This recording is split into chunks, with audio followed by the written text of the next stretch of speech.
What does it means to being born again with Christ, है ना। आखिर यीशु के साथ में नए सिरे से जन्म लेना क्या है। आपको और मुझे इस चीज को समझना जरूरी है कि जब आपका और मेरा संसारिक रीति से जन्म हुआ तो हम पाप में जन्मे।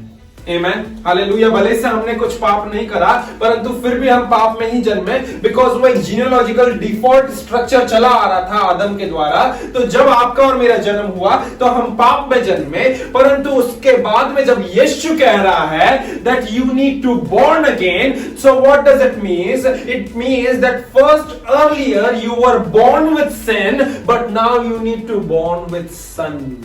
I said that you need to born with son. First of all when you have birth, जो आपका बर्थडे था, उस बर्थडे पे when your mother has conceived and delivered you out, जब आपकी मां ने आपको उनके गर्भाशय में रखा और उसके बाद में आपको डिलीवर करा इस संसार में, you were primarily born with sin. We all were born with sin. हम लोगों ने उस पाप को जो आदम से चले आ रहे थे, वो वंशानुगत श्रापों को लेकर के हम इस संसार में जन्मे थे।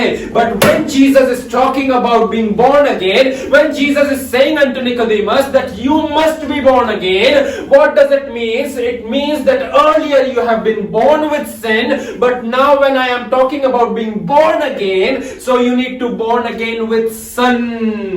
You need to born again with son. You need to born again with son.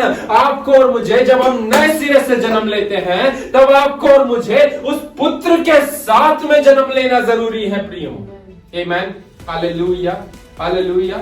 उस पुत्र के साथ में जन्म लेना जरूरी है। And that is what Emmanuel means. That means God with us. Emmanuel का अर्थ ही तो यह है कि परमेश्वर हमारे साथ में।